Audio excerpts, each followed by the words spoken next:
Dejazmatch Kwasi, the reading Yes, Ross. Welcome back. I yes, Never Knew TV. You done did the whole thing now, right? You did I Never Knew TV, did the podcast, did the radio show, yes, I. and now you back on. All right. Um, all right. Let's start with this one, right? I had this reasoning with a lot of people. I want to hear what you have to say.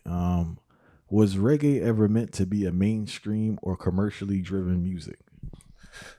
First and foremost, let me just greet your audience in that divine name of His Imperial Majesty, Emperor Haile Selassie the First, and say glory and honor in the name of His chosen Queen Empress Waziri Menen. Very good question. I had to think about this because my reactionary was gonna say no, and then I thought about it and I said, wait, no. I've been reasoning with some of the musicians that were at the founding, and I would have to say yes, it was meant to be commercial because reggae really grew out of jazz, African American music that was reaching Jamaica. From the accounts that I've gotten, Jamaicans were listening to rhythm and blues, jazz coming from New Orleans. They would pick it up on the station. They were playing this music. And from the earliest days, they were trying to make money from this music. The bands of the day were trying to monetize this music. So the beginning of reggae, the musicians were trying to make money. Now, that being said, Hold on, far right. yeah, I think we're talking about Sky and Rocksteady yeah, in regards to that, Louisiana, Miami thing. yes. But I want to hear what you have to say with reggae. Go ahead. No, but that's the evolution because from what I'm hearing from the musicians is that, from ska going into rocksteady, this was the evolution that was coming from, this was a straight line. Now, where I think the conflict comes is when Rastafari enters the picture, and then now reggae gets intertwined with the Rastafari message, the heartbeat. And a lot of people would say that Rastafari are at the genesis of reggae.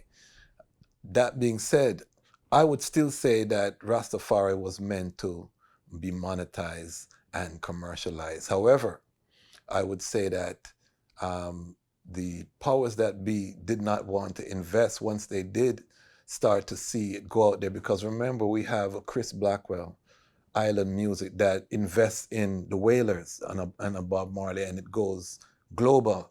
But I think once the impact is seen, and because we didn't take the music global. It was taken global through an investment. After that investment and the impact is seen, then I think you have the powers that be pull back that investment because they see that this message is potent and the potential for upending the status quo. But the practitioners, I think, always wanted to be able to spread the message, but also to be economically viable. Now, I would say that it was not driven strictly by the commercial, but I want to dispel this kind of myth or this kind of elevation of poverty as part of righteousness.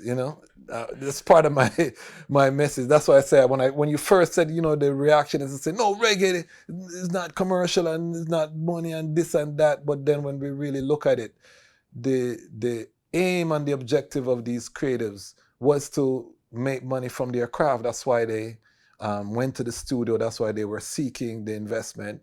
However, once the investment was given, once it went global, once people saw that investment was withdrawn, and then now we get this conceptualization that reggae is not supposed to be commercial, it's only for the underground.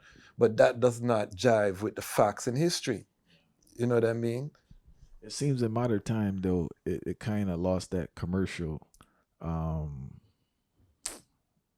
attractiveness. And the reason I say that is I notice in Europe, the European this generation of children, they still have a taste for that roots reggae. Yes. But the white American audience here doesn't have it. So the person that would have saw a burning spear, a steel pulse, a Jimmy Cliff, or even Luciano up to those times, their kids are more on that revolution vibe. They don't want to hear Yes. blood and fire. They want to hear have a drink and go to the beach.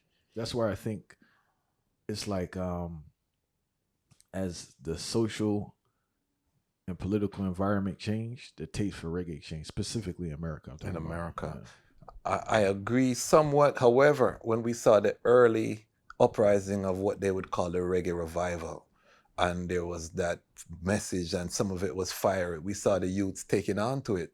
So that makes me question whether or not that is indeed the case, or whether we are self-censoring, trying to, to do what Revolution and some of these other more, middle road bands are doing, who don't want to rock the boat. They're just giving you nice music. Are we trying to self-censor, and then we lose that potency? Because when a young brethren named Chronics come with "Nothing Make Me Walk in a Room and Start a Fire," capture land, and he's burning this Alpha and Omega fire and all of these things, the people took on to it. You know what I mean? Enough brethren and sistren were inspired by it.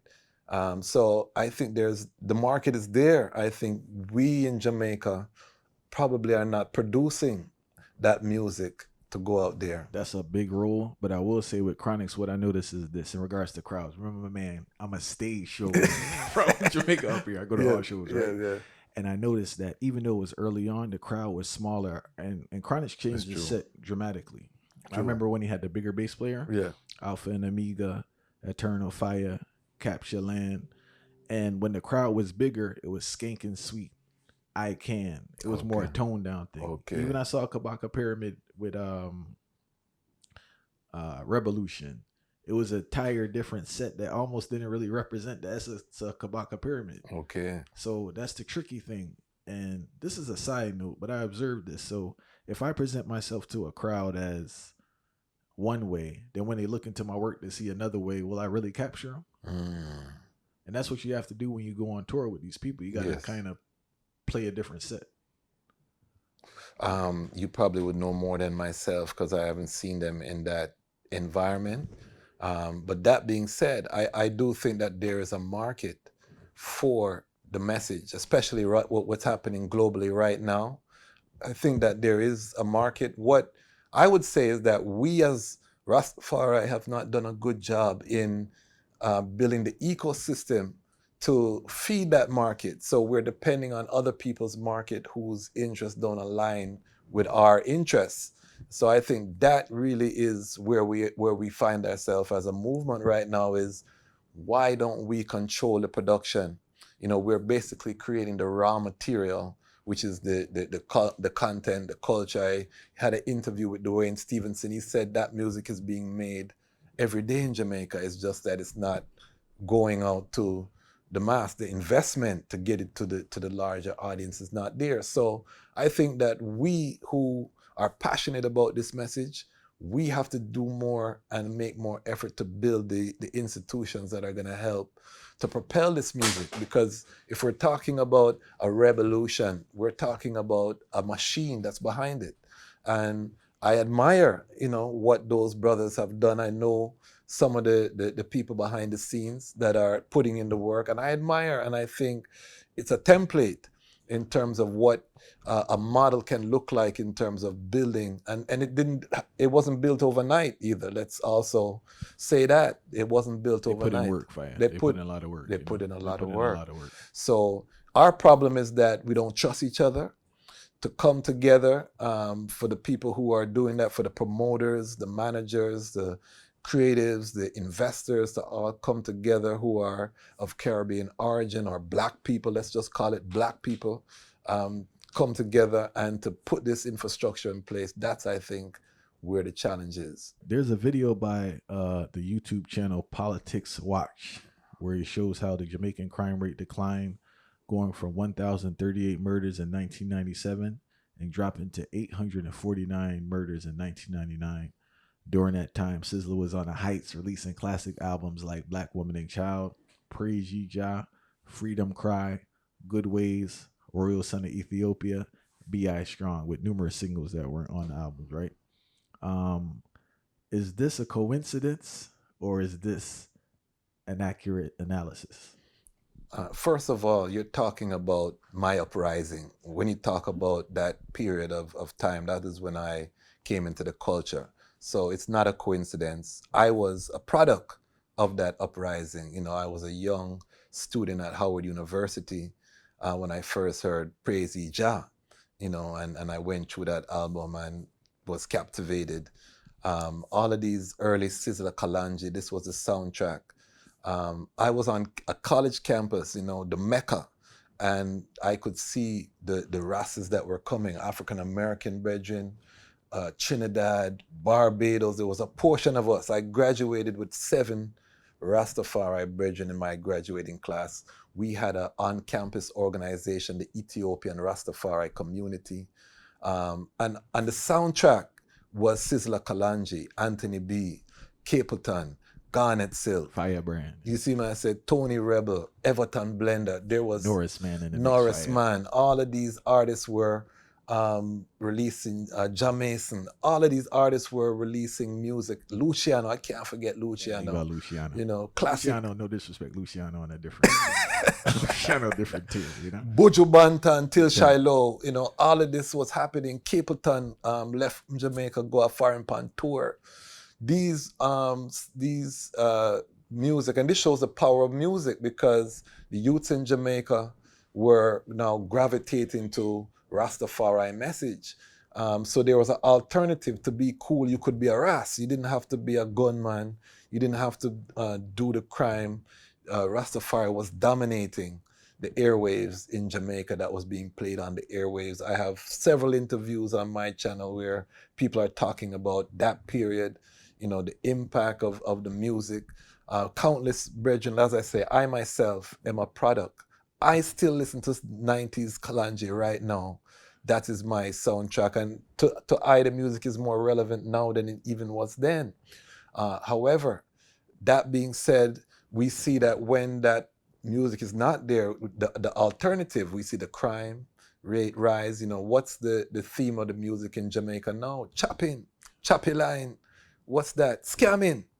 So we see that a murder.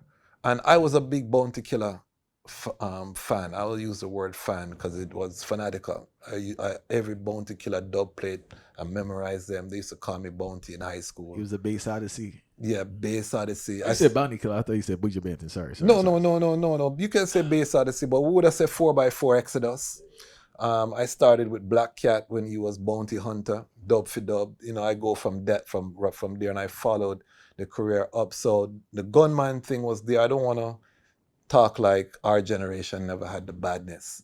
And I think that Bounty Killer gave birth to a lot of what's happening right now. I have to be honest. You know what I mean? However, it's out of control now, and there's the balance to eyes is no longer prevalent in the music. The dancehall, is mostly murdered. You don't even see Rastafari vibration. There used to be a portion of the dance where they would play the culture songs and thing. You don't really see that anymore. I brought it up because there are 2 things I wanted to touch on along with what you just said. Is one, with that said, how do artists say they don't have their music doesn't have an impact on the population? It's a cop-out. No. It's definitely a cop-out, because at the same time, people are paying you to advertise products. Why are people going to pay you if you have no influence, if you have no impact, if you don't have the sway to get people to do something? So, I think it's a cop-out that artists use because they don't want to take responsibility. Remember, when you make a record, you're making a record in the history that is a written. This goes on the historical record. So serious responsibility. It's a serious responsibility. You are leaving an indelible mark, and then you're doing it on rhythm. So it's moving the people, and it's going into the subconscious. So if you're doing that and you're just giving people negative, then you're responsible. There are 2 roads, good and evil. Regardless, is either you're serving the Most High or you serve the devil. There's no in between, and this is the thing that we have to understand. For the youths. Now, if you want to do that music, take accountability. I'm not stopping anyone, because I'm not here to convert or proselytize to no one. However, just know what you are doing. Is your music better in the society, or is it taking society into a dark place? 2 roads. And I don't want to get off conspiracy theory, right? But it seems like the death of Bob Marley and that switch to Yellow Man, and the switch in Sizzla, I can't say decline because he came out with the one with Bobby Digital, the classic album, Yes. years later. But Real thing. real thing, Yeah. when Sizzler made a switch during that dancehall queen time, Yes. the dancehall had that little, I don't even know the name of that rhythm, but that little, Yeah, that little jiggy thing going on. It seemed like a correlation with the rise and fall of reggae music and the rise and fall of Rastafari. Yes. Do you notice that? I would say that the core has always remained. I want to be clear, but you always have ones that gravitate to something that is going. And I saw this because, again, during that Sizzla Kalonji time, a lot of brethren grew locks. A lot of brethren were there. When Sizzla Kalonji switched the message, a lot of them trim, a lot of them. So the question is, were they really Rastafari within that time, or were they just, experimenting? And that, I think, because the core people who are there are still my brethren to this day. They're still doing works. And that's even one of the reasons I started my channel, because there's this concept that Rastafari is not doing not going because we rise and fall with the artists. So I want to be very careful in ascribing what's going on with the movement. Yes, it helps when the artists who are PR, for lack of a better word, are on message and on brand and, out there with the teachings of His Majesty. But I don't want people to be fooled because, for example, within the Nyabingi order, which I'm a Nyabingi brethren, enough people don't listen reggae. They don't listen to dancehall, Is Nyabingi straight? You go in at them vehicle, they're playing Nyabingi. Isis that they've recorded. So the core of the movement has remained. However, in terms of the youth, the intake, the funnel that brings people to the core, I think that's where the impact lies when our reggae mansion or the brethren who are our PR, our artists, start to go off the pathway and they start to, sing lyrics that are not consistent with the teaching of His Imperial Majesty. And more than just Rastafari, just as people consuming the music, because I would be like a Luciano and Sizzla fanatic. I Yes. just put it out there, right? And like Luciano had me on the heights in regards to a moral standard of living. Yes. And maybe I should have posed the statement differently, not just left it to Rastafari, but just people in general. Yes. Their music really encourages a more conscious lifestyle, or liberty, as the Rasta would say, and a more, I don't want to say loving heart, but yeah, just a more conscious lifestyle. And I think you can see how it's changed dramatically with the music, because you saw that with Chronic's crew for a little bit. You saw more people have more people's getting to the plant-based vibe, yes, yes. But then it seemed like the thing just popped down with the, as the thing changed, because the artists changed, Yes. and they're not giving out that visual and that message anymore. It's true. So like back to what you were saying earlier, man. Like I think the artists need to take responsibility for the message and the impact that they have, and stop using it as a cop out to say they don't impact people, because they impact people way more than they know. Huge impact. I want to encourage all of the artists that are watching this, because enough of them will watch this. We have to do better. The world is descending into chaos as we speak. Our elders spoke about this time that we're living in right now. This is where the Rastafari voice is so needed and necessary. So I'm encouraging all of the artists to really dig deep and to give that message, that direction that can help a young man to live up, to find his purpose, to play his role in this great Armageddon struggle that is unfolding, because we have been called to call the righteous, and that is one of the roles of Rastafari. That's what His Majesty went around the world gathering the people to educate themselves, to rise up. We are the continuation of this uprising. So it's so necessary for the artists right now to rise up. I don't want to judge what they've done. Their judgment will be life will judge them. We want to encourage them as a big brother to enough of them, as a younger brother to some of them. The time to return is now. So I want to really be that positive voice then to my Rastafari, and also Pan-African brethren and sistren, because we can't forget in the civil rights struggle when a James Brown said, "Say it loud, I'm black and I'm proud." We can't forget the Sam Cooks, you know what I mean? Marvin Gaye, you know what I mean? The music, whether it's Caribbean music, whether it's calypso, whether it's fela in Africa, we always have a tradition as African people of using the music as a soundtrack to the uprising. And I think this is the time when creatives of all genres, black people, because this is a black platform, unapologetically need to rise and use their voice for the benefit of the people. There's a clip that's circulating right now with Mos Def critiquing Drake about him not using his platform to send that message out. And I think a lot of people are missing what Mos Def was really trying to say, which is, yes, he's making music, it's commercially viable, you buy it in Target and all of that, but you're at the top of the pinnacle. What is your message? What is your legacy that you're leaving? Where are you leading the people to? You know what I mean? And this is what any creative that you want to make your mark in history that transcends time and space. The great Robert Nesta Marley, his movies coming out, is a great example. Regardless of all time, his music will stand because he stood for something. You know what I mean? So I want to encourage all of these artists, young, old, reggae, hip hop, because I'm an artist myself. I'm probably one of the greatest MCs to ever walk the earth. I'm gonna say that because it's a big platform. I have to big up myself. But I'm getting ready to release some music, so I'm holding myself accountable to the same standard. You know what I mean? And I'm calling every artist. It's time. This is the time where we've been waiting for this time. There's no better time than now. We can reach the whole world. We don't have to go through the middleman, the gatekeepers that would not invest. We're going to invest in ourselves. Let us come together as conscious artists. We can't save everyone, but those who know better, let us do better. I want to talk about the original Gong, right? Leonard Yes. P. Howell.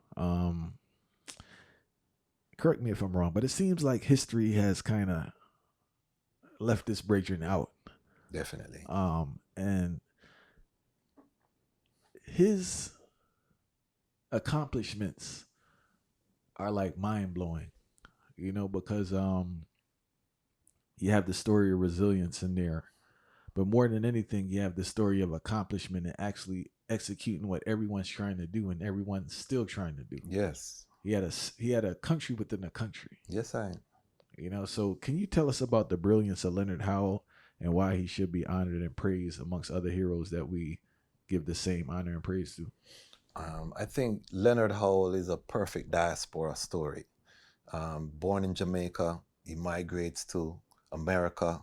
He's among Marcus Garvey in New York. He's watching this confluence of black nationalism, black power in Harlem at a critical time. He returns home to Jamaica with a message, a revolutionary message, a messianic message, and he's able to take what he's learned in the UNIA. He's able to take his encounter with the Indian community in St. Jamaica. Thomas vibe. Yes, he's able to take all of his teachings, and because they were the drumming that they were doing at Pinnacle was Kumina, so he was able to take the African retention, and he actually built a thriving community. When the police raided Pinnacle, and Pinnacle was the site of where Leonard Howell had his community, they were finding a lot of money in the residences. It was a thriving community. And I tell people that Rastafari, we started the right way. And this shows the brutality of state intervention that destroyed, that this put us on the poverty trajectory, because we didn't start it as a poverty movement. Leonard Howell, he was farming. They were entering into trade arrangements around the island. Yes, there was some ganja being planted, which the authorities use as a means to go in there and to infiltrate. But in terms of his system, how he set up his community, The fact that they didn't have conflicts there that were breaking down the community, the fact that he was able to be self-sustaining in Jamaica during the colonial time. Remember, this is not independent Jamaica we're talking about. We're talking about a Jamaica that's dominated by the British. Leonard Howell has to get his flowers along with Archibald Dunkley, along with Charles Hibbert, who are also preaching of the returned Messiah in Haile Selassie. Because remember, Leonard Howell wasn't by himself.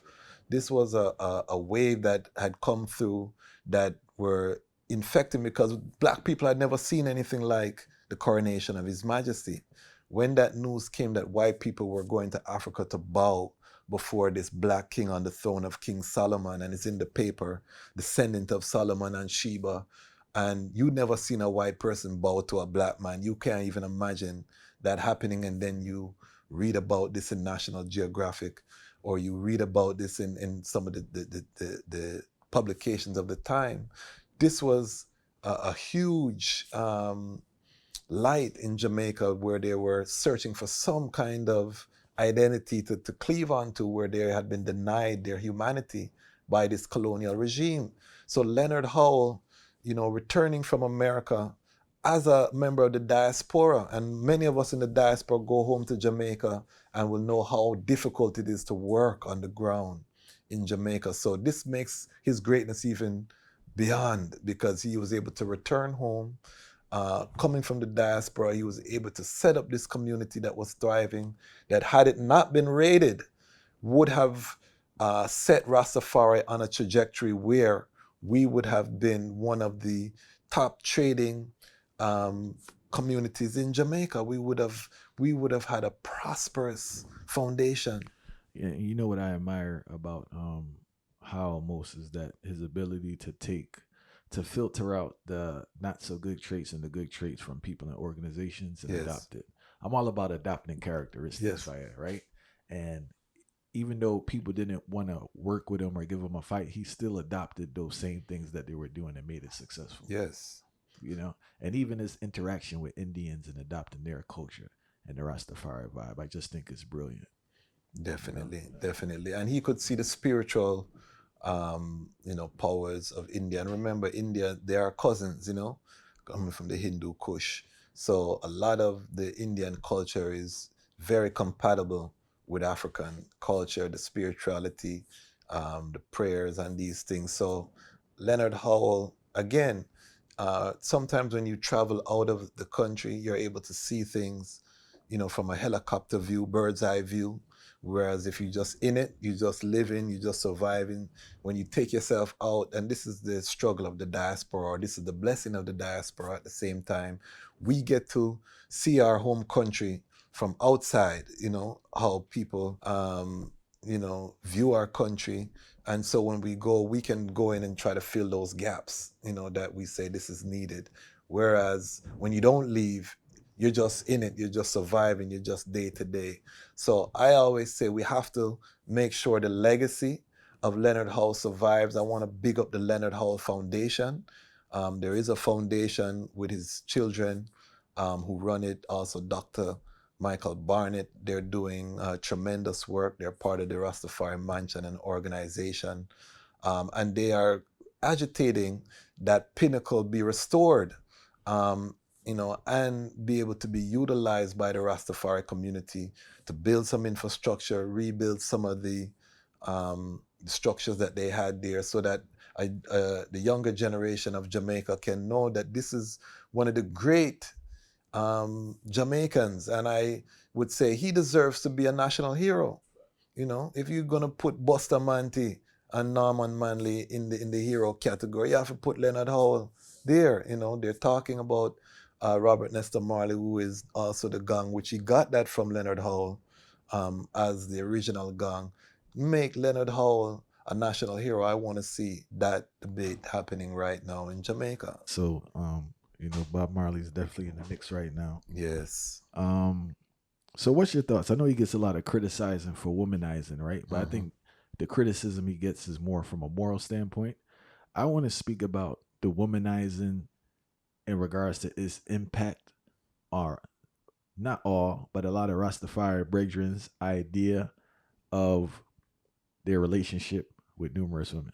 Yes.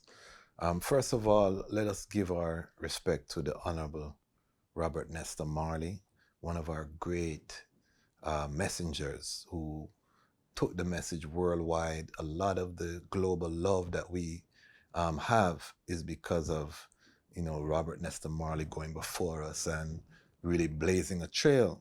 That said, very publicly, he was known for having many women. He has many children from those relationships. A lot of Rastafari brethren, their gateway into the movement comes through the music of Bob Marley.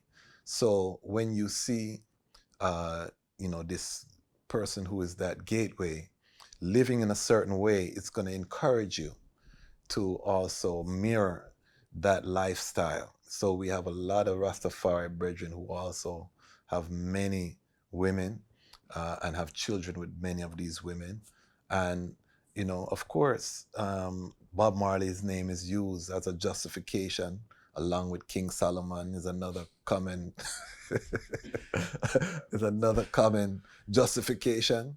However, as I say, when we look at His Imperial Majesty, who is above Bob Marley, we have to see that that was not the example that we were given in terms of the roadmap for the liberation. His Majesty set that that precedence. I was so enlightened by one of the documentaries hearing from Bob Marley's children. I think it was Sedella in the movie talking about how the children went through so much stress in terms of, not being accepted by their peers, going through all of these hardships. And then, when you dig deeper, you see the children that were not in that immediate family, the struggles that they went through, It's just problems. Just say what it is. It's just problems. It don't work, Yeah, right? yeah. I want to say one thing in Bob Marley's defense, though, is that Yeah.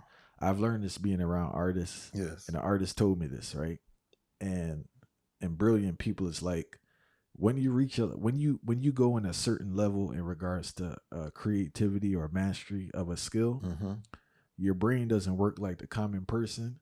And I would argue, can you be held accountable to the same social standards as a common person? Because if you ever been around someone who's really brilliant at their brain doesn't work like us. That's true.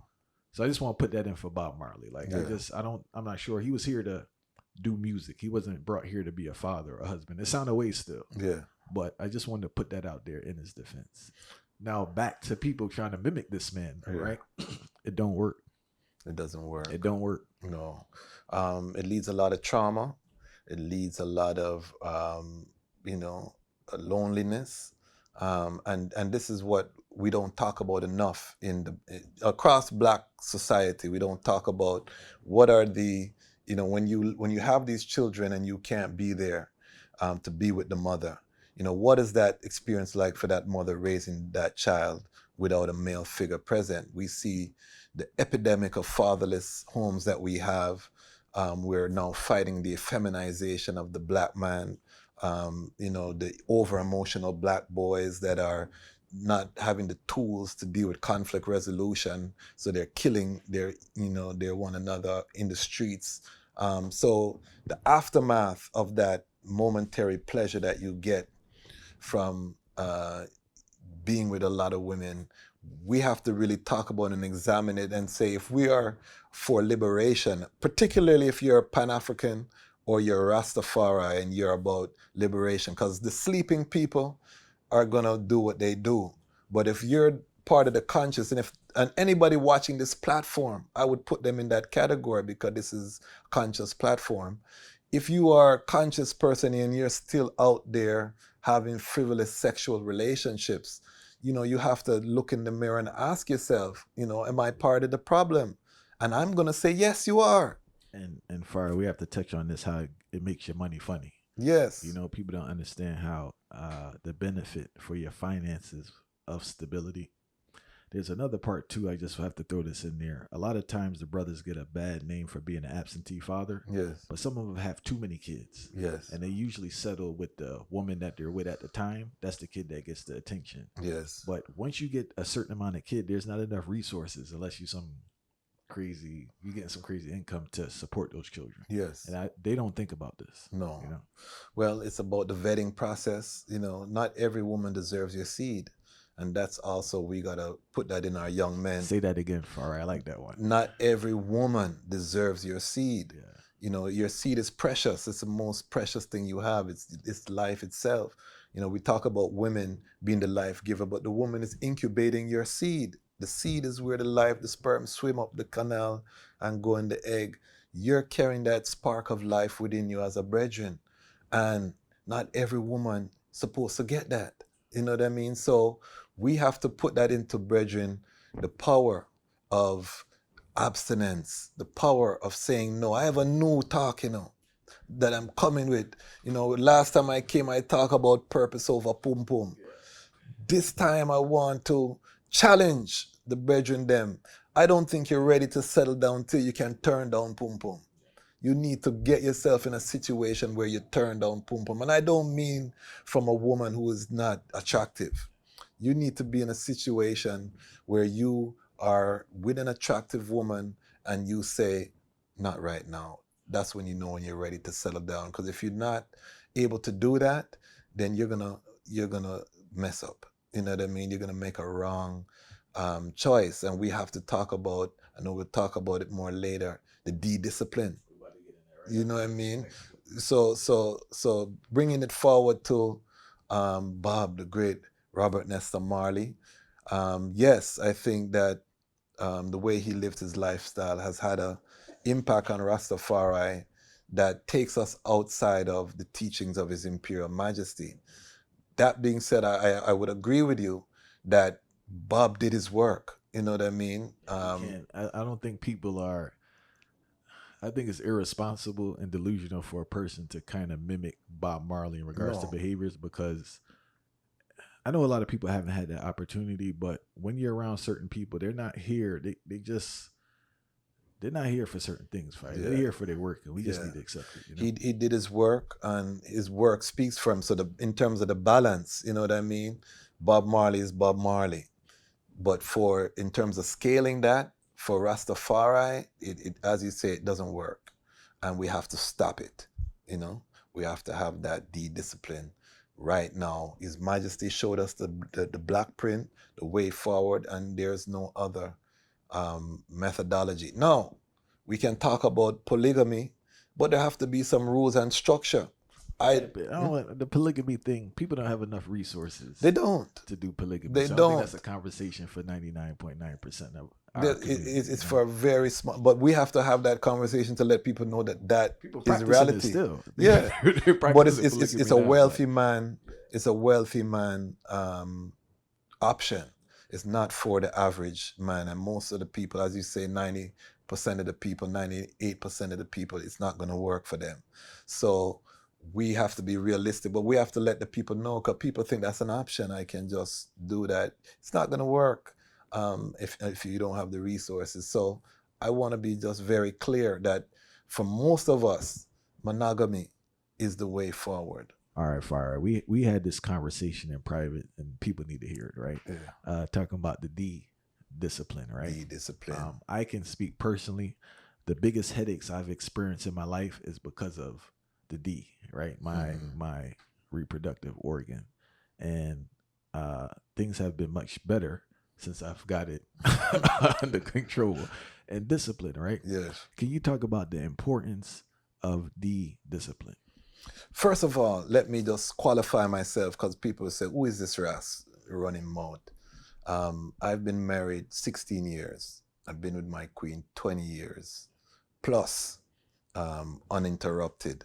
So I live what I'm talking about, So I want to make that clear, because a lot of time people having the conversation, they're not qualified to talk about it. Before that, I had a celibacy journey for many years where I just, held my discipline, and that's even helped me to be able to identify my queen. Because when I was in law school, people were coming at I don't want to toot the horn. You know what I mean? However, being a young law student, I tell people that you chase women in undergrad. When you get to grad school, the tables turn now because the women are starting to look for husbands, all of these things. So I went through that. And had I not been on a celibacy journey, I might have jumped at the first thing that came that looked nice. You know what I mean? And I really credit that to allow me to really think clearly and to know that, okay, my queen, she was the right one for I. The D discipline is so critical because making that wrong decision can throw you way off track. And Hold on, Fire. Don't say way off track. Mess up your life. mess up Destroy your your entire life. Destroy your life. Destroy your life. I say purpose over pum pum. Why do I say that? I say that because unless you know your purpose, you're not going to know even the queen to pursue. You're not going to have the motivation for that D discipline. You will let situations unfold, and because you don't have a plan, you don't have a direction, you just let it happen. Fire, I just want to add something to give people more context to this thing. When you have a purpose, right, and it's clear, you won't do anything to mess up your purpose. That's it. And that's where it kind of, the discipline actually comes in as a default. It's not that hard because you don't want to do anything to disrupt your purpose. And it's key. And a woman is a helpmate, a wife is a helpmate. That's someone that's going to help you. She's going to add value to achieving your purpose. So until you know your purpose, this is why you have to abstain from the pum pum, because you don't even know the pum pum to select. And when I talk about the pum pum, we're talking about this thing that, remember, most men worship this as a god. We have to be honest. It has many names, just like the creator. We talked about it last time: the stickity steer, the gumption, the glue, the needle eye, the must come back, the stickity steer. You call it so much different thing. But this is the thing that people love. Man wake up in the morning and they think about this thing that the woman them have between their legs. Man get jobs. Man sell drugs. Man do everything to impress, to get this thing. And when you look at most of these men, they don't really have a purpose. They're chasing and pursuing the pum pum. And this is where most of our dysfunction in our community is coming from, because we have broken homes as a result. We have all of these things, children growing up without protection. So the molestation is taking place. Early, Over sexualization of our young people. All of these things. I had to learn how to deal with women in a non-sexual way. That was part of my training, in terms of my spiritual journey. And most young men are not getting that teaching. They're not even getting that instruction. We're incentivized to chase women, by the culture. When you listen to the music, it's low vibrational music that encourages frivolous sex, intercourse, and these things. So you're getting a constant stream of to your subconscious telling you to go and have sex, to do this without responsibility. So the D discipline is crucial if we're going to build anything. And I can tell you practically, I sit on the board of nonprofits. I do a lot of work in the community. I have seen where lack of D discipline mash up things. Supervisor deal with this, that, you know what I mean? All kind of things, and I'm an attorney, so I get the call, you know what I mean? And so the lack of D discipline, it really is causing problems in real time in our community. And I really am imploring our productive men, because I want to be clear, when I talk on this platform, I'm talking to the productive, conscious black man. I don't even waste time with the sleeping people. But a lot of us we're conscious, we're productive, we're awake, but we, the loosey-goosey, you might slip in a. And I'm just really encouraging those of us who know better, again, do better. One of the issues we have is that information is segregated. Yes. So a lot of people won't have access to an elder that'll tell them not to do that. Yes. Because I know growing up, you're basically encouraged to be a male whore. That is it. You're praised. That is it. And none of these people gonna help you with the problems that come from these. None of it. You get what I'm saying? Or they're not So, going to tell you about their they're not problems gonna tell you about that their that problems, they have from you know? doing that same thing that they're encouraging you to do. So I just I said that to say I encourage people. Obviously, people have a lot of responsibilities. They have their own family, but if you could just bring in one young person to school them, I encourage you to do it because it's just helping one more person. Definitely. Get And through, and I would encourage people, that ladies man, that gallus, in my culture we say gallus, that you look up to, go and sit down with them and ask them about their family life, ask them about their children, and very quickly you will see a chaotic, lonely life. Just reason with them. Don't get the stories about the episodes and the this and the excitement. Ask them about, how many children do you have? Where are they located? You know, what is your relationship like with the children's mother? Ask some of these questions, and you're very quickly gonna see the shine from that life get dull. And I think we have to stress this to our young people, our young brethren, that it's okay to go without, or to seek your purpose and then find celibacy, semen retention, all of these things that, you know, are so crucial, that were practiced in ancient time up to this time. We have to bring these forward as part of the culture and not have it demonized or looked down upon. Because if you're a man that is a virgin, or you're a man that don't sleep with a lot of women, and let me say this: when I was at Howard University and I first met some rasses that were practicing the D discipline, I thought these brethren were crazy. As a young man, because they were with women and they weren't trying to sleep with them. And as a young, I remember my mindset, I was like, what? You know, I couldn't even fathom that whole, so I have to bring myself back and say, okay, this is the programming. And I always big up, I have a brethren from Roots Underground, Stephen Newland. He was the first brethren as a ras on campus I heard born in threesome. And I couldn't, you know, I was saying, but I thought this was the goal, you know. And he was saying, why, you know, why you need two? You know what I mean? When the Most I give you this, you know, this blessing, is like, why the excess, you know? And what is the aftermath of that, and the logistics and all of these things. And it made me stop in my tracks, and it made me think about, you know, these things that we desire, or what we are aiming at. And there has to be a sacrifice. So we have to sacrifice the pleasure principle, aka hedonism, if we want to build stable, productive societies. Is one or the other. It can't be both. Because right now, I would say the global religion is hedonism. You know, people do things that make them feel good. That's what you hear them talking about. At the moment. You know, at the moment. That's hedonism. That's the definition, the pleasure principle.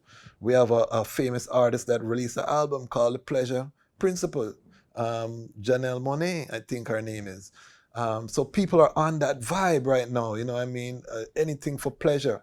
But hedonism does not produce productive societies, because if I just doing what is for my pleasure, I'm not looking at what is the aftermath. You know what I mean? Because no matter how safe I can use condom can break. I can try this and that, but I can still get a sexually transmitted disease. The all energy, of them, you know, exchanging energy with people don't work, you know, because things latch on to you. Things latch on to you.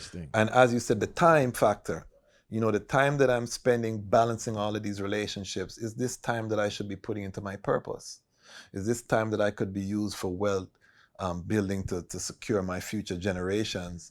Or am I just, you know, taking this time and having all of these women? The other thing we have to talk about is that being with one woman who knows you sexually, there's nothing better than that. Yeah. We don't talk about that enough either, you know, in terms of marrying someone who, you know, is your helpmate and who is there. We make marriage seem like it's a prison. And if you do it right, there's nothing better, you know, on this world. Those women that you just know, they can't know you like how your wife can know you. You know what I mean? So we have to make it something that young people aspire to get to that, and let them know when you reach year 20, at them time they'd get sweet, you know.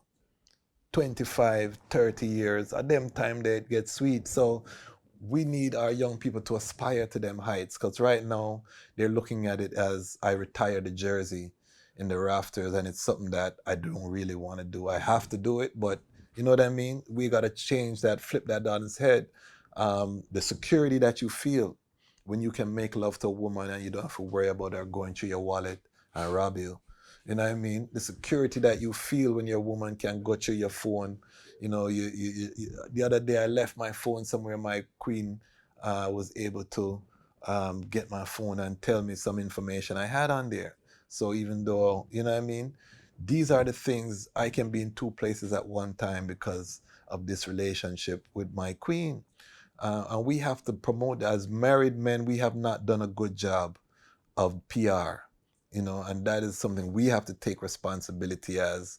I know you're a married man, I'm a married man, and I tell my married brethren a lot of time we're just quiet. And I'm not saying that marriage don't have challenges, but we have to do a better job of really letting young people know this is a nice, a nice institution to be involved with. Because why am I going to go to this institution if it's no fun, if it's no joy, if it's like almost like a punishment? You know, we joke around like it's a punishment. We have to stop that. I believe one of the most important skills a man can have is resilience. What are your thoughts about that? I would agree 1,000%. If we look at the life of His Imperial Majesty, it's a life of resilience. Regardless of the challenges that were put in his way, he was able to overcome these challenges. History will not judge you by your failures unless you stop trying.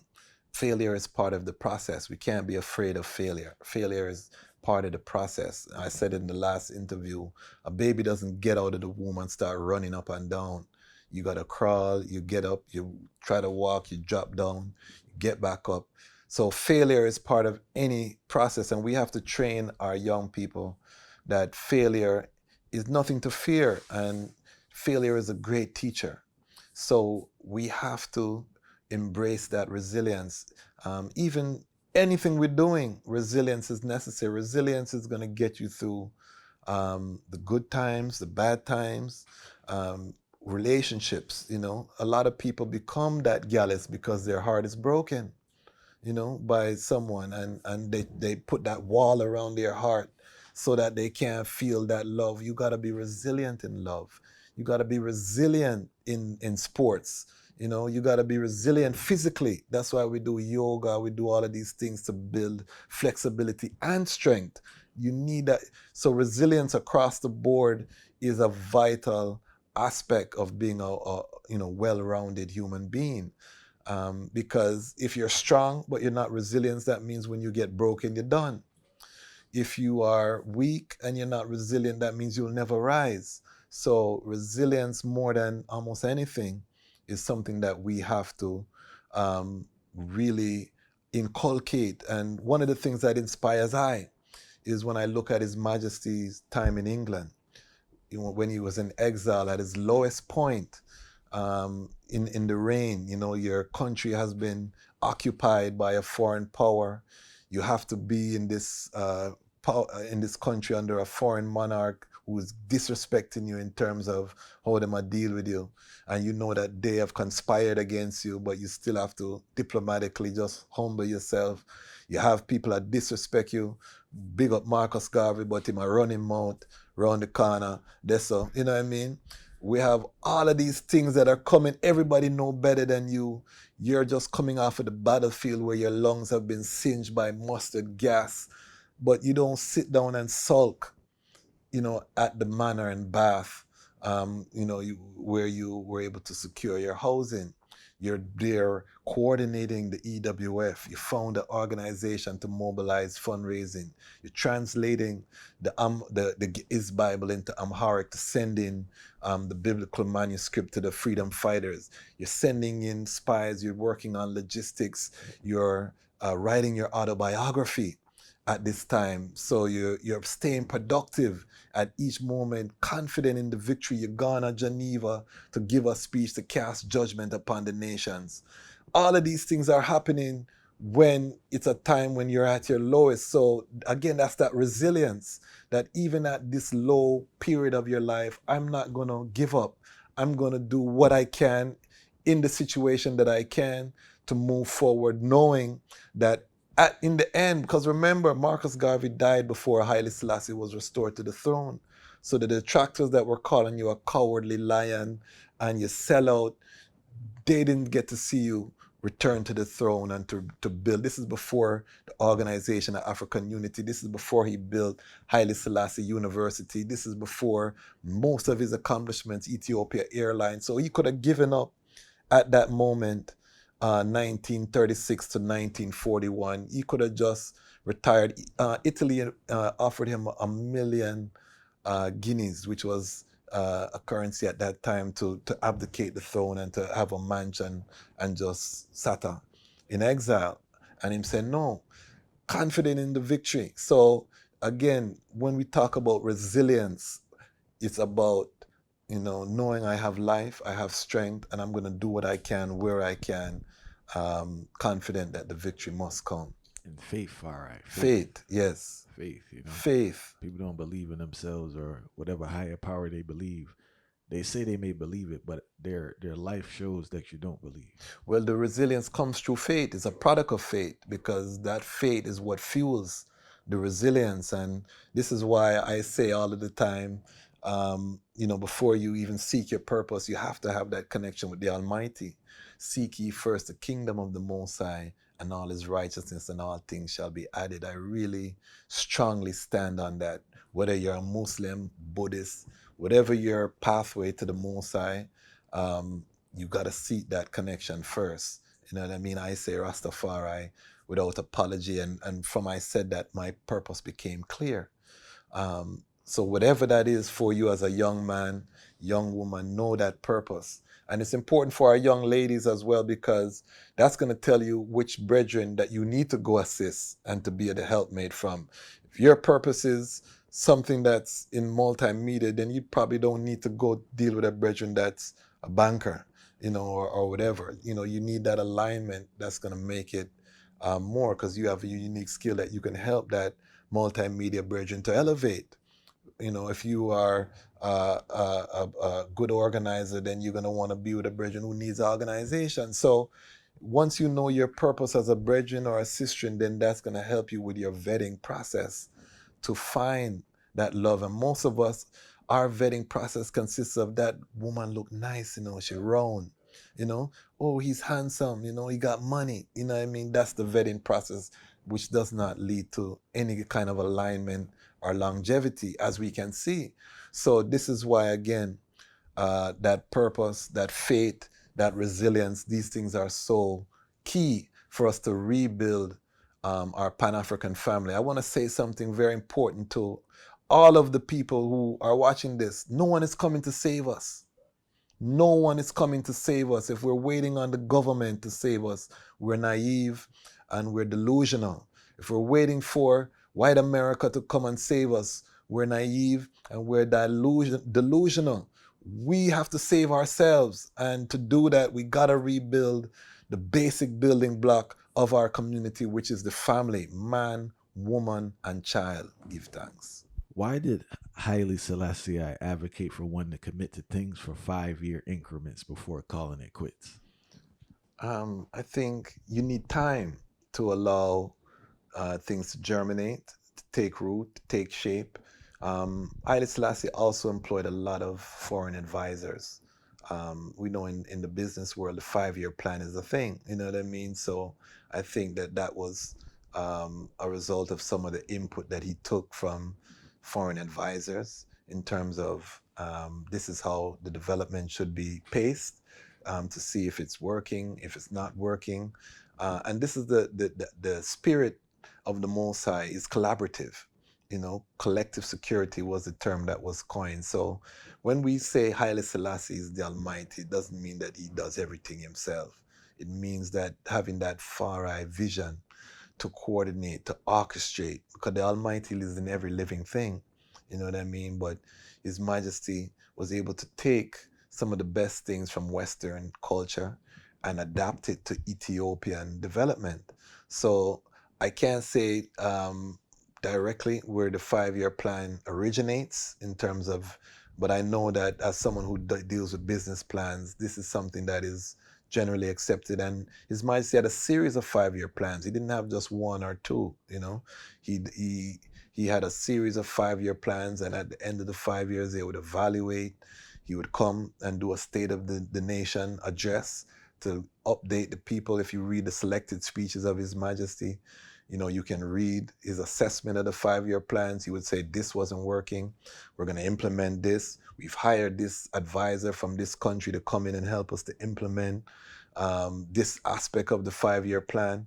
So His Majesty developed Ethiopia along modern lines in a very transparent way, using the 5-year plan as an increment of measurement, so that the people could share in the responsibility of governance and that they could track and see, because in ancient time, you know, the emperors ruled by decree.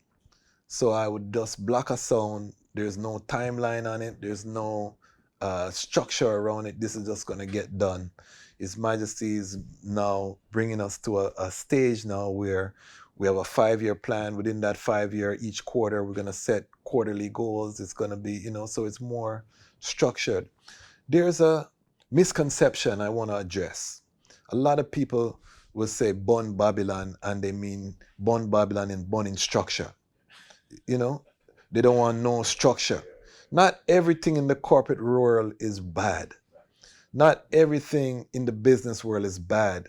Remember that merchants have been doing business from the ancient time, from the Sumerian culture. You can look at cuneiform tablets that were found in Mesopotamia with, you know, merchant lists and records. You know what I mean?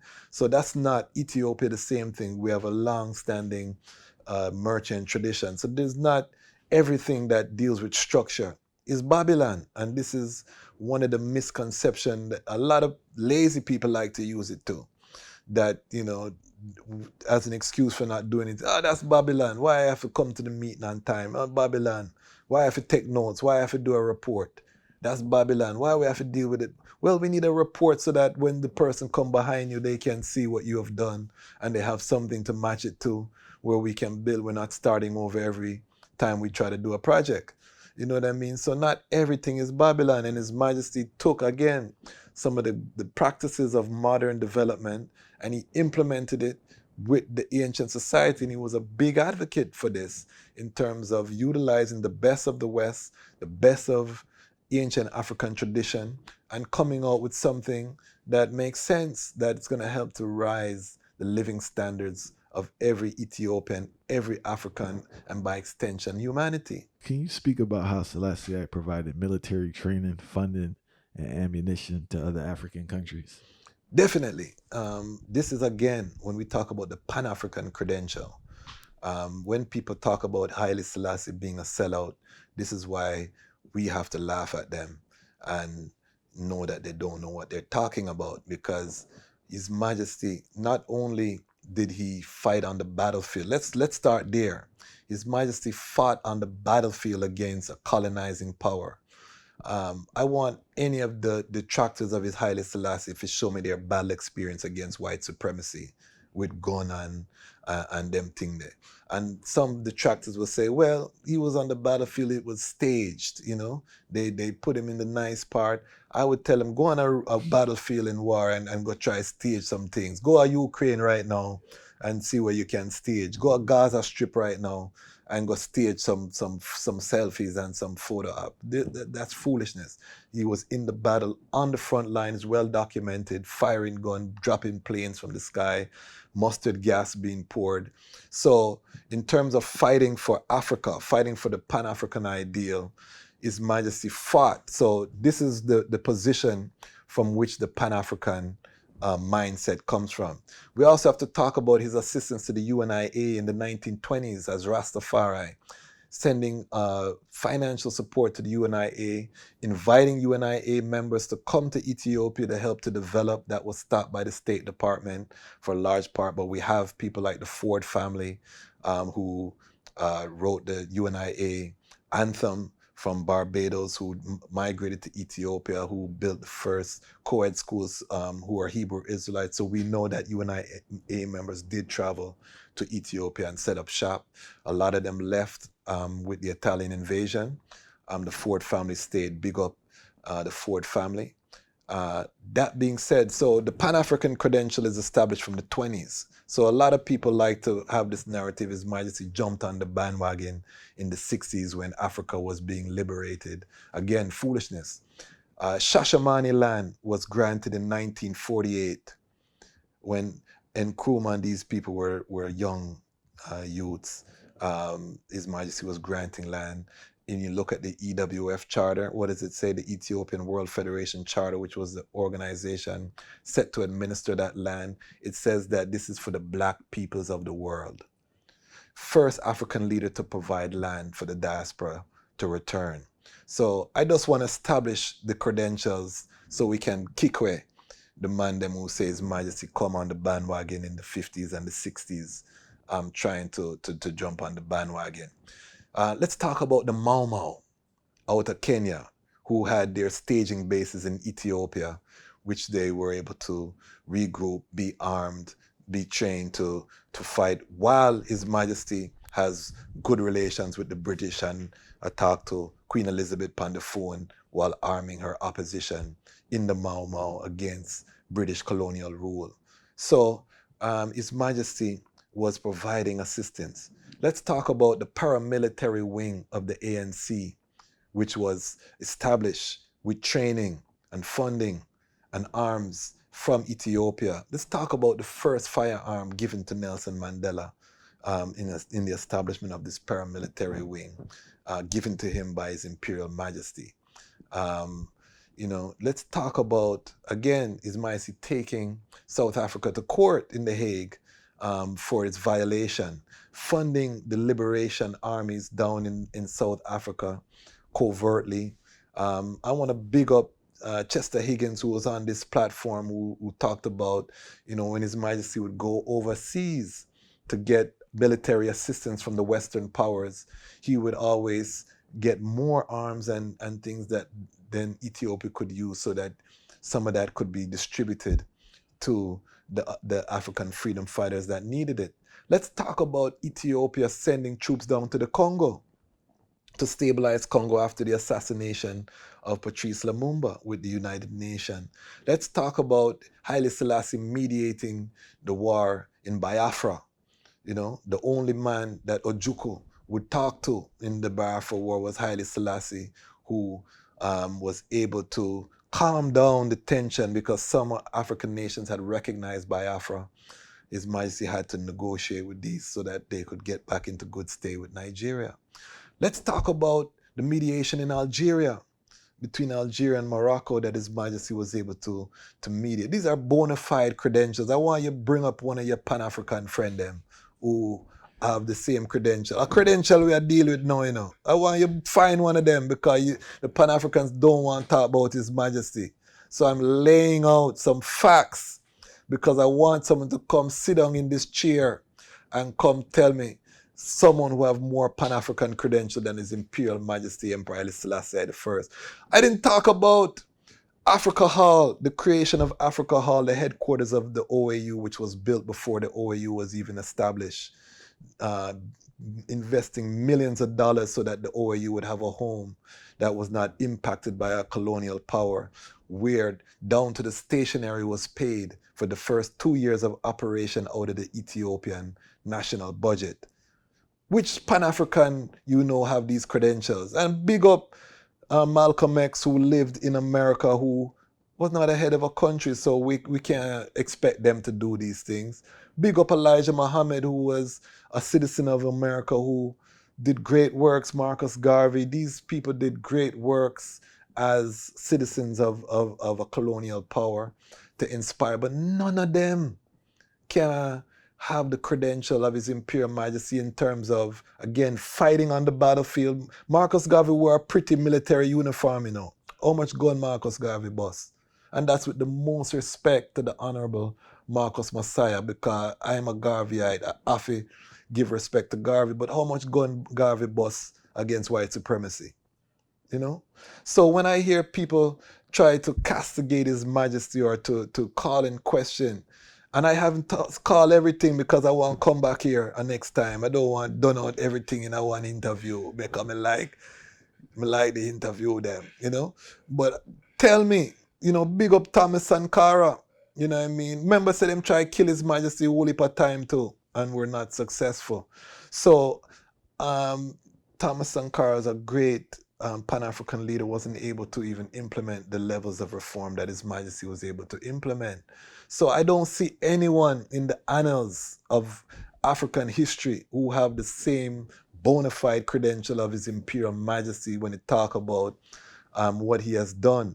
I didn't talk about the educational system that he established in Ethiopia. I didn't talk about Ethiopian Airline, which connected Africa, the first airline connecting East to West Africa, East to South Africa, all of these things. To this day, Addis Ababa is a hub connecting Africa to each other. We didn't talk about these bona fides in terms of Pan-African credentials. Good friend to Kwame Nkrumah, who called him father of Africa. The first chairman, honorary chairman, there's a reason why those leaders, the founding fathers of Africa, elected Haile Selassie as the first chairman of the OAU, because of the work that he put in, father of the Rastafari movement, which provided the soundtrack for these liberation movements down the line. Again, is Kadamawi Haile Selassie. And then even after His Majesty disappears from the throne and you have the Derg and the Russian funding the liberation in Angola and things, why could the Derg and these revolutionary support these activities on the continent? Because the military academy is established by His Imperial Majesty. So the legacy, the breadth of accomplishment and achievement in the Pan-African spirit, we've never seen anything like it. And one of the reasons that the Pan-African movement is not stronger is because they try to go around His Majesty. We want to talk about all these other leaders. And again, all due respect to all of our Pan-African ancestors. I love every one of them. But none of them, not one. And again, I'm looking for Dr. This, PhDs, what and what, to come here, come sit down and tell me, say, you know that Ras you had on your program, I want to address him. And I will come forward again. I come from Sound Clash culture. We can talk about it. You know what I mean? So if you want clash in that way, we can do that. But I don't see no one, my brother, who have the Pan-African credential of His Imperial Majesty Emperor Haile Selassie I. I have a theory about the Anunnaki, right? Okay. But before we get into it, briefly give the people the background of the story for those who are unaware, the condensed version of the story. We talked about this off camera. You sent me down a rabbit hole. Big up Billy Carson. Some of these brethren, I was on YouTube watching videos upon videos. But what struck me when I look at the thing, first of all, this is a black tradition. This is a story from our ancestors. The Sumerian culture, the Akkadian culture, the Assyrian culture, at its root is a African culture. Let's start right there. So when we talk about the Epic of Gilgamesh, when we talk about all of these ancient stories that were on cuneiform, we're talking about a Kushite culture. So our ancestors, first of all, we have to understand, believed that the gods came from the stars, that they were extraterrestrials. So this whole UFO phenomenon is something that is a black tradition. It doesn't come from Europe. It doesn't come from anywhere. When we talk about the Anunnaki or the people who come from the stars, you know what I mean? This is an African tradition. And when we look at parallel with the biblical tradition, because a lot of people don't realize that Abraham is coming out of the same Kushite culture. Abraham is from Ur of the Chaldees. Ur of the Chaldees was in that same Mediterranean space. So the first Hebrew, the father of the monotheistic religions, is coming out of this same tradition. So the Anunnaki would have been something that Abraham was very familiar with, coming out of this culture. And when we look at the first books of the Bible that were written down, attributed to Moses, and then we talk about the Nephilim, the sons of God who came and had sex with human women and gave birth to these mighty men of renown. And so they're acknowledging that there were people that were out of this world, they call them angels in the Bible, who slept with humans. The Epic of Gilgamesh is the same thing, the demigods. But the story is that, the Anunnaki come from a planet. They were, they had environmental problems that they could only solve by gold, the planet Nibiru. And they came to Earth. They were a people that explored space. They came to Earth. They interacted with lower hominids. They genetically modified those hominids to become humans and to become the workforce, to mine the gold for them, to solve their environmental problem. So this was the concept that our ancient Kushite ancestors had in terms of their origin, And fire, I want to tell you, sound away still coming from me, but out of all the origin stories that I've read, this one makes the most sense. And the reason it makes the most sense is the nature of man to be taken care of, to be told what to do, and to not necessarily be independent. Because the story clearly states that transition from, what's the term they use, hominid? Yes. Hominid to humans as we know us now, our sole purpose was to work. Yes. And if we really analyze man in its truest form, in its true nature, collectively, there are some exceptions. Man seems as if he is made to be guided. Man does not want to be left alone and be independent for survival and also for thought. What do you think about that? I agree. And if we look at the monolithic structures around the creation, it's clear that there was an advanced civilization that predates recorded history. We look at Turkey, Göbekli Tepe, which I was looking at something that people call the Naftufians, so that they say may have predated the Sumerians that gave rise to the Sumerian culture, which were also black people. That they're now thinking that they were the constructors of Göbekli Tepe. And if you don't know, and I learned about this from Joe Rogan, Graham Hancock watching, they never say these people are black, by the way. But they talk about, if you look around the world, there's these structures with huge monolithic stone structures that, ancient people should not have been able to build. And these temples are all around the world. They keep finding them, blocks that are tons and tons. It's not just a pyramid. So when you talk about extraterrestrial civilization coming, it's not far-fetched. I think we would be naive to think we were alone in this infinite universe. So I can't say, of course we can't say yay or nay. However, I think people who dismiss the extraterrestrial origin are also very naive and also limiting, what is possible. And we have to factor this in, far right, in regards to the role of Christianity and the need for this information to kind of be suppressed from a political and economic standpoint. If you want to keep a stronghold of a group of people and also benefit from them economically through tithe and donations, they can't be thinking about stuff like this. So you kind of got to just wash this out of history. But the red flag is, why is this a common theme in so much ancient civilizations? Almost every ancient civilization has this tradition of people coming from... But even Christianity. Even Christianity, yes, because in Genesis, again, it talks about, the sons of God or the angels coming down to earth and interacting with the women of men and creating giants, the Nephilim, and that these, that they ruled and they were destroyed by the flood. Some survived. Goliath was supposed to be of the Nephilim. Strain. And there's a couple of things that strike me with the Bible too. Adam and Eve, when one of the children are kicked out, and he said to other people out there, obviously were the other people, but the story of Jesus in regards to his ascension.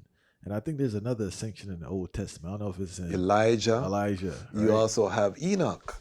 who went to the, and this is where the connection with Ethiopia comes in, because in the Book of Enoch, which the only fully preserved copy of the Book of Enoch is in the Ethiopian Bible. So they used to think that the Book of Enoch was not a legitimate book until they found it in the Dead Sea Scrolls. In Palestine, they actually found the same copy that the Ethiopians have in the Dead Sea Scrolls, which is how they knew this was one of the ancient texts that was used by the Hebrews. And in the Book of Enoch, Enoch talks about ascension, going into the stars, meeting the different orders of angels, which are extraterrestrial beings. They don't live on Earth. They're extraterrestrial. What we know about now psychedelics, what we know about dimensions, because I went down that rabbit hole, multiple dimensions and all kind of being, we're so limited. What we have to understand is that our knowledge is limited to what we were taught. Facts. There are wealthy societies that have books that only they know. When a man go to an archaeological site, don't feel like everything go a museum. True. When they find certain knowledge and certain information. Everything not stolen. No, there's a huge black market of, and this is, some of the secret societies and Masonic orders. These are some of the secrets that they hold within their mystery schools and their secret societies. This ancient knowledge that was passed down from generation to generation, written down in these tablets. A lot of this probably would have been in the Library of Alexandria before it was burned down by Alexander the Greek. So all of these things, we can't, our knowledge is very limited. You know what I mean? If I had told someone in the 1800s that we would be doing FaceTime right now, they would say it's magic. But it's technology that we just weren't exposed to. So there are things from that time, when you look at the alignment of the pyramids with the heavens, when you look at most of these temples around the world are lined up with the stars, it's man, I was in Mexico. I went to what's it? I don't know if it's called Chichen Itza. I forgot. Yes. There's some weird stuff going on down there. I got a picture down there, and I don't know because I'm tapped in spiritually, but it's a lot of stuff going on in that area, right? And that's just one site that I visited. But a lot of these sites, the materials that they use or the stones that they use aren't indigenous to that area. Okay. That's the weird part. So I forgot the spot up there, way up there in Peru. Mm-hmm. But those stones, this is documented history. Yes. Those stones are not from that area. So like, how do these things get there, and how are they made? And we're talking about stones that are hundreds of, like bigger than this building. Yeah, bigger than a building, exactly. One stone. So this is why we don't know, and this is why we can't dismiss out of hand these theories. And I think we've eternalized the ego of Europeans in regards to the need to categorize everything. Yes. And because they can't categorize, what I've noticed historically is that when they can't categorize things, they dismiss it. It's true. And most, as I said, we have to understand the Anunnaki, all of these, this is our black tradition. When we talk about the African Hebrews, this is a black tradition. When you talk about the angels coming down, these are things that our ancestors, we talk about the Nile Valley civilization with Heru and, Aset and all of these things, which again, you're looking at extraterrestrial type of manifestation. All of our God stories, our origin stories are dealing with, when you look at them, extraterrestrial beings that come as gods, that come down to earth, whether it's Amen Ra, whether, you know what I mean? All of these are dealing with extraterrestrial sources. So as the African, this was part of our cosmology from the beginning of recorded history, or before the beginning of recorded history. We've always had this relationship to the stars, the Dogon people, who say they came from Sirius B and all of these things, these oral traditions that have been passed down. So I don't dwell too much in it, because day to day, I don't really know how much it's going to help me. True. But I'm not arrogant enough to dismiss these things out of hand. I deal with His Imperial Majesty Emperor Haile Selassie the First as the Almighty, born of a man and a woman, because to I, that is the biggest miracle, even more than Yeshua. Because they say he was immaculate conception. I can't relate to an immaculate conception. I have a father and a mother. So to me, His Majesty, knowing He's born of a man and a woman, fully human, fully divine, according to us as Rastafari, to I is the inspiration and the practical manifestation of that divinity that I need to guide me. However, again, His Majesty is the defender of the Bible, and the Bible carries this same extraterrestrial story. Come and let us make man in our image. Whose image? You know what I mean? Who is this making man in our image? That means somebody was here before the earth was established. So if we look and use with common knowledge, we still reach that extraterrestrial, even if you're taking it from a biblical origin. So there's no African tradition that not going to take us into the stars.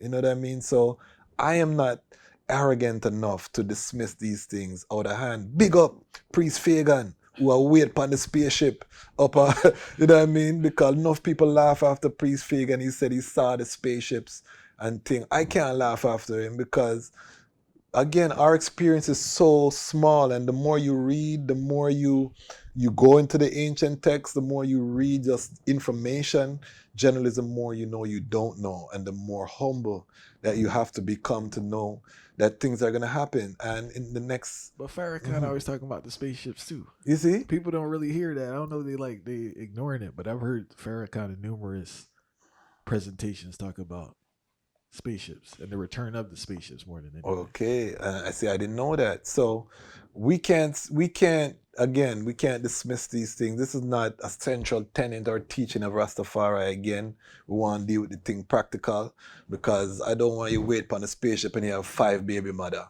around the corner. You know what I mean? And you tell me about spaceship. You understand? Let's focus on the practical, but we can't dismiss these things, and I think it's good to learn about them, to read about them.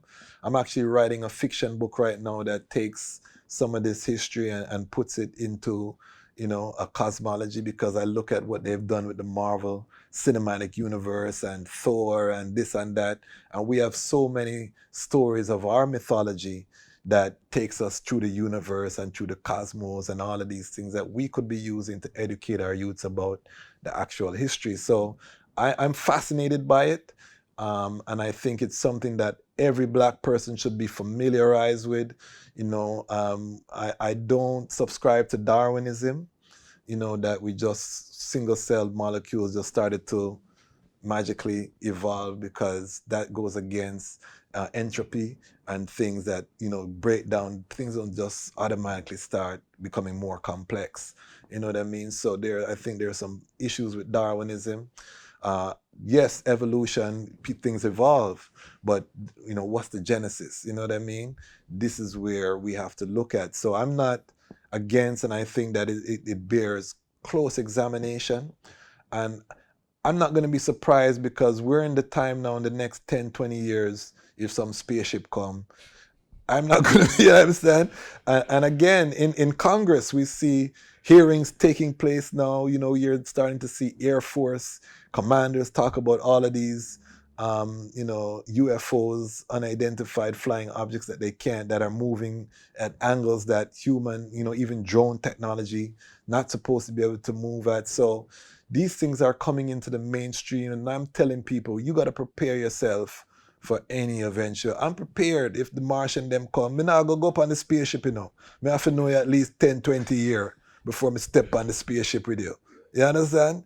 But I'm not going to be surprised if the spaceship land and a man come out and start talk, you know what I mean?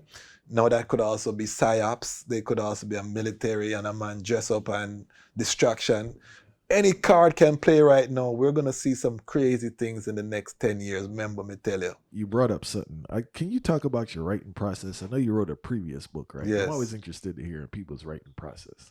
So what is your writing process? Because I know you have to make a livelihood. You have your family. Yes, you have to find time to write. So how does that work? Early mornings, late nights, rising early.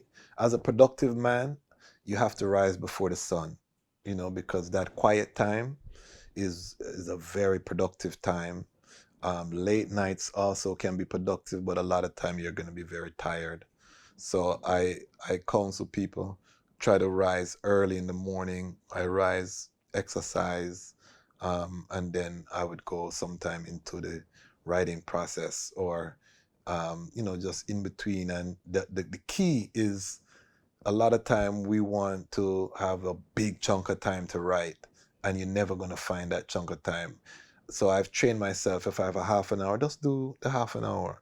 Just go through, just get what you can done, an hour, get it done. Now, for the book, Haile Selassie's Ethiopia and the Rise of the Priestly Warrior Kings, Volume 1, that process started with me creating a chronological timeline. I would read books about His Majesty, and then I would just plug in 1892, this was happening. 1883, this was happening. So I had I still have a huge timeline from 1892 coming up to 1975, just excerpts from different books, quotes, and the books and the timeline, just to give me a visual. I'm a visual person, so I need the picture in terms of when things were taking place, when things were unfolding.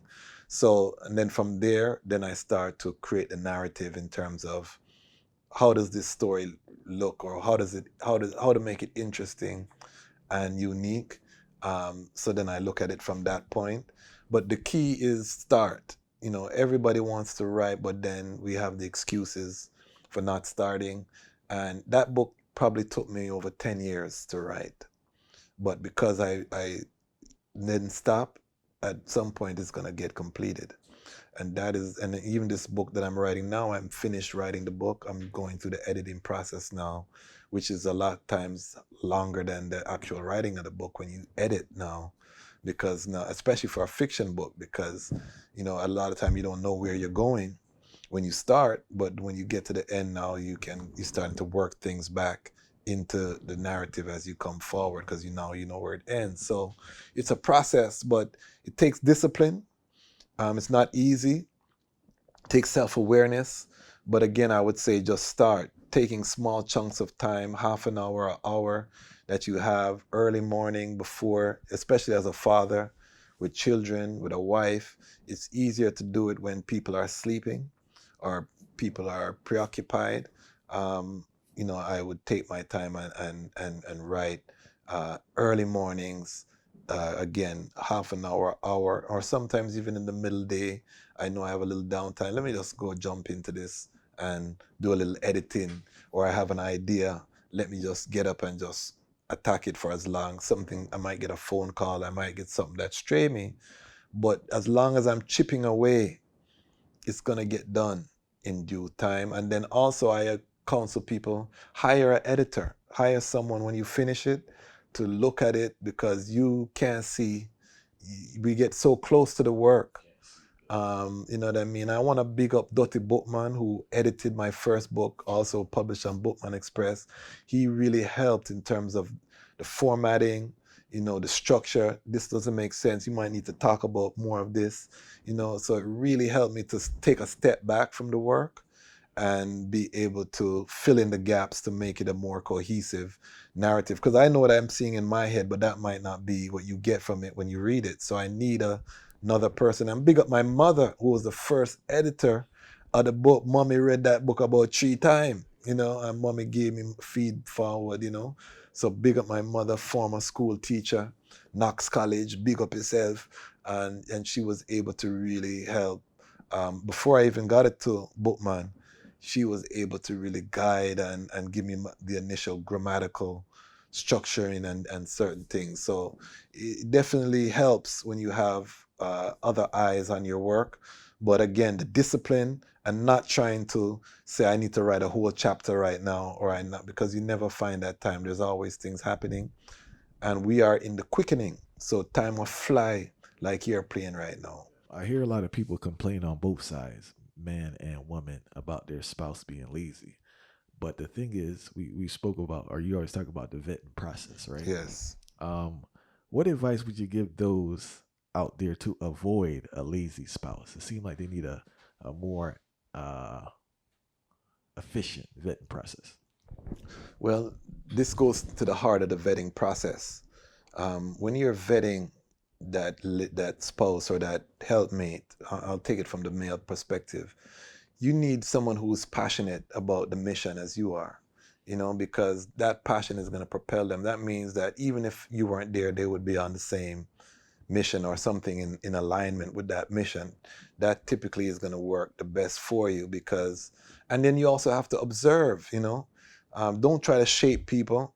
I always say just watch, watch and pray. So when you're dealing with a woman and you two are hanging out and you always have to get up and go wash the dishes and thing, and you always have to get up and she not really dep on the housework and she's really laid back, you love her, but that's a red flag to tell you that when you get into a relationship, she's not going to change, because that's not her thing. You know what I mean?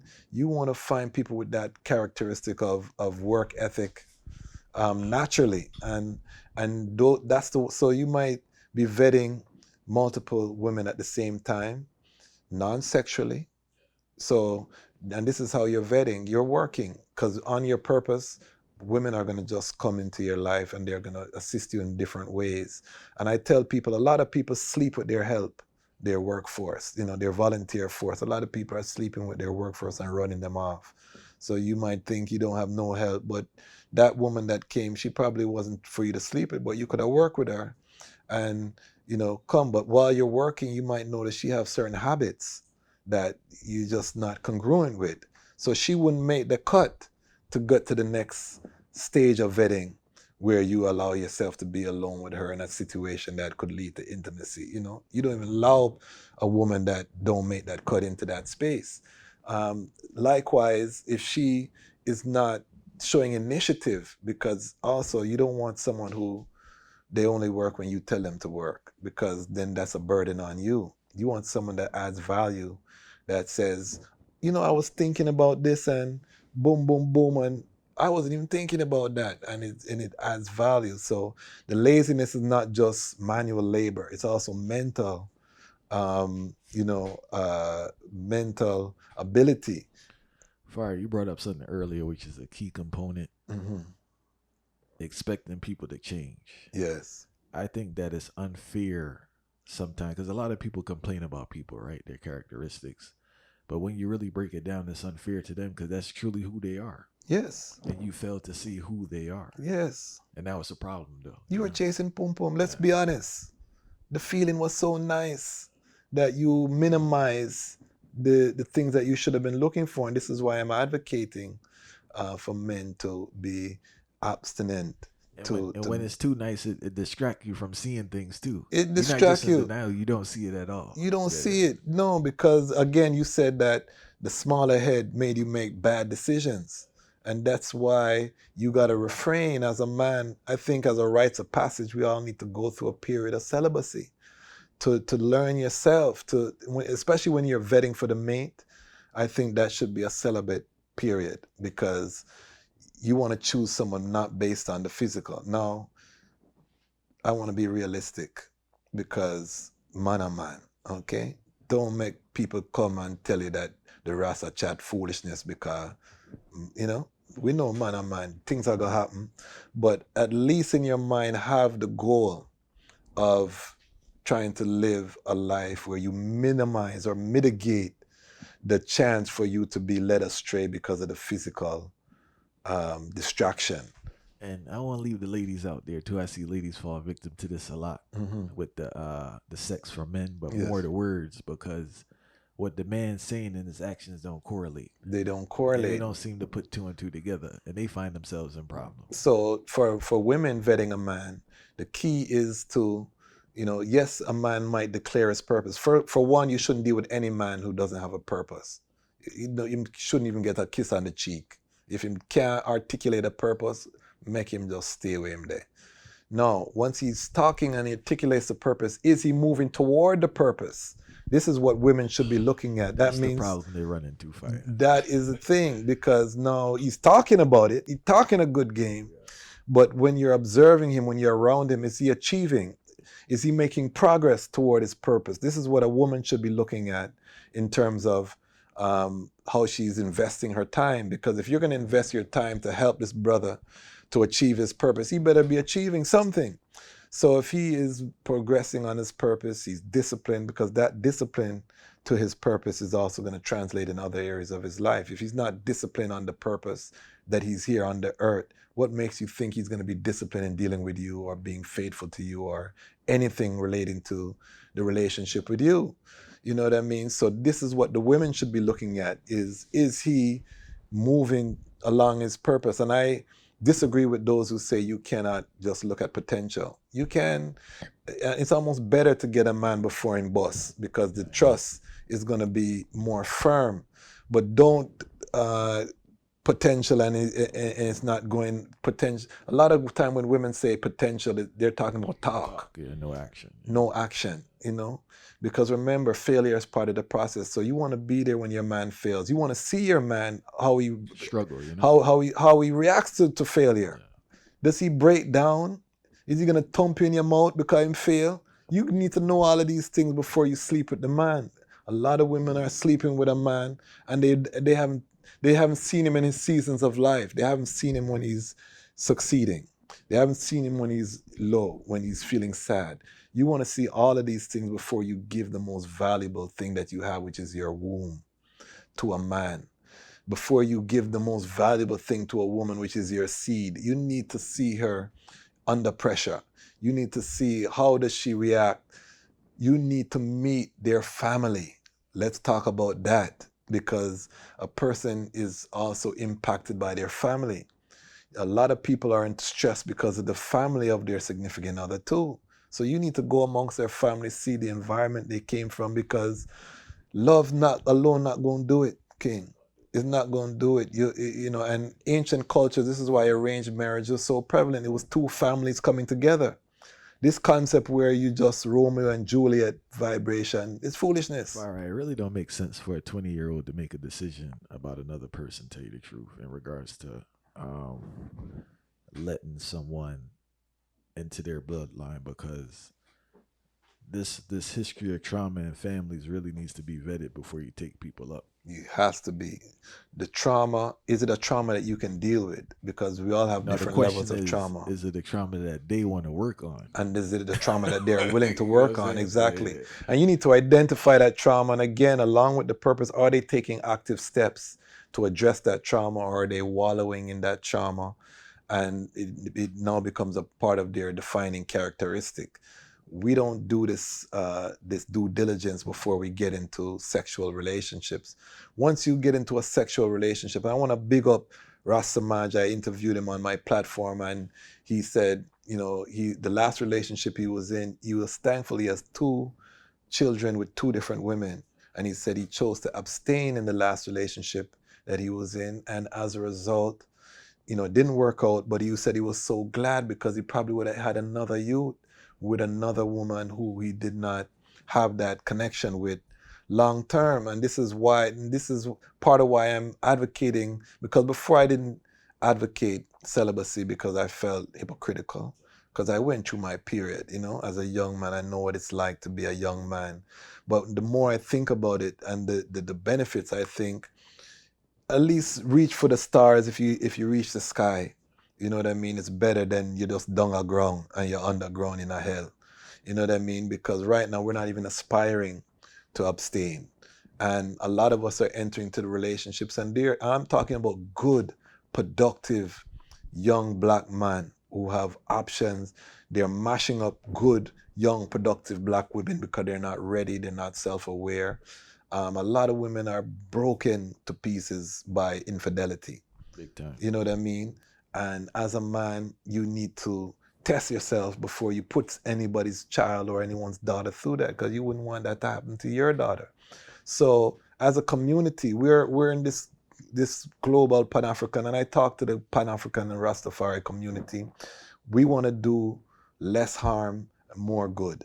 So we have a responsibility to not muck up the ecosystem by the hit and run mentality and creating more trauma in our community. And in the Pan-African community, sorry to say, in the Rastafari community, sorry to say, we still have men going from woman to woman, indiscriminately, having sexual encounters, not thinking about the ramifications, not doing the vetting.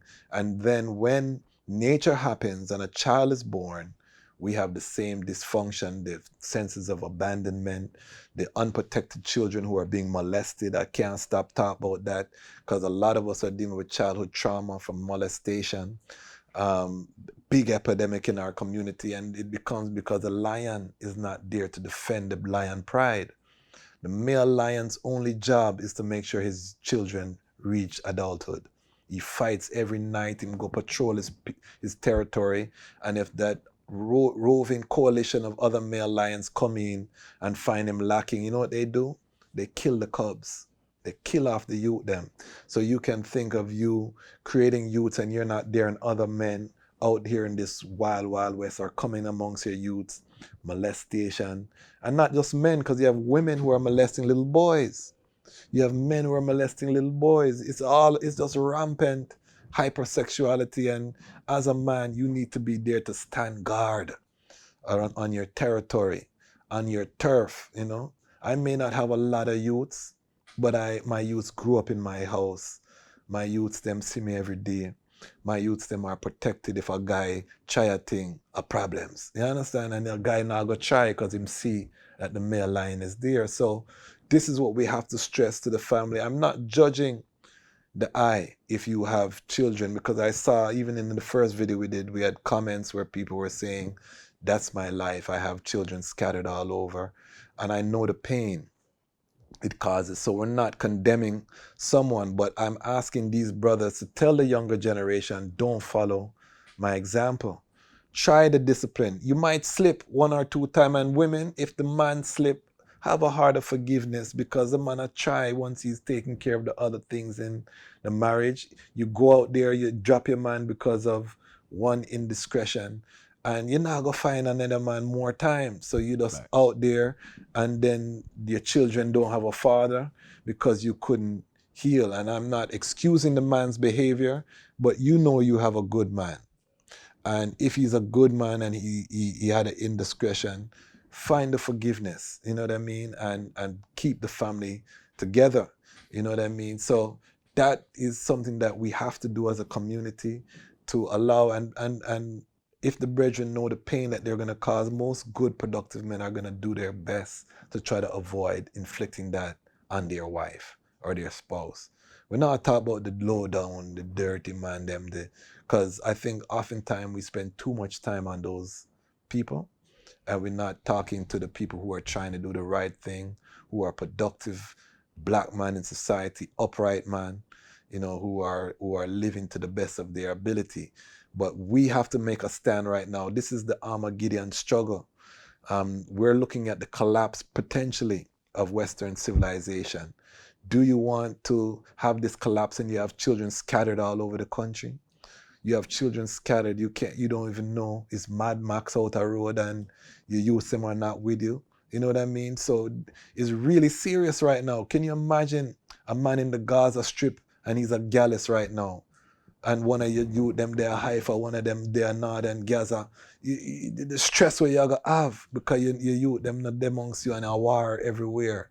You know, more than if you youth them with you, even though that's stressful, at least you have eyes on them.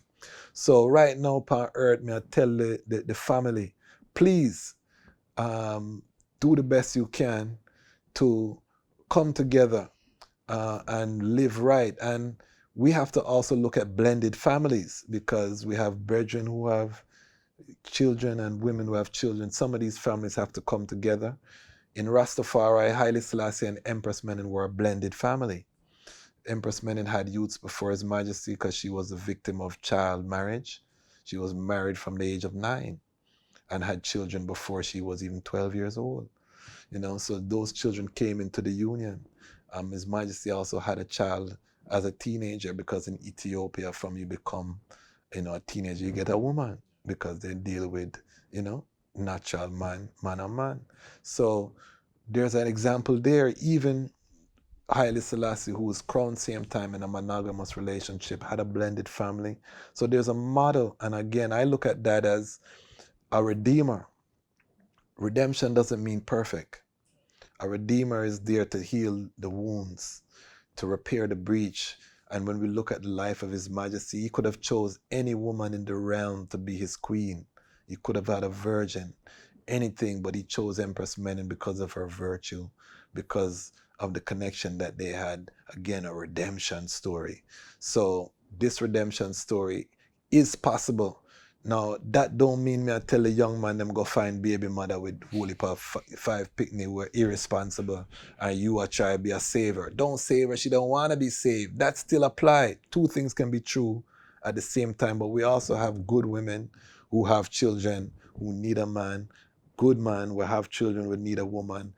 We can't lock off the potential of these relationships coming together, because the end goal has to be restoring the black family, restoring that village that raises the child. That has to be our end goal. If that's not our end goal, then we're joking with ourselves, family. We're not going to do any liberation if the families them are not solid. Because again, I've been part of organization work. The lack of discipline, the trauma always breaks down the work at the end of the day. So you can't even get to the things that you build, the institutions you want, if you don't have the people coming from the stable families to inhabit this new Africa, this new Pan-African reality that we are hoping to establish as an alternative to Babylon and the Western colonial mindset or civilization. We're living in the colonizer's dream world right now. And we have to establish an alternative, and that alternative has to be built on the back of strong, stable black families.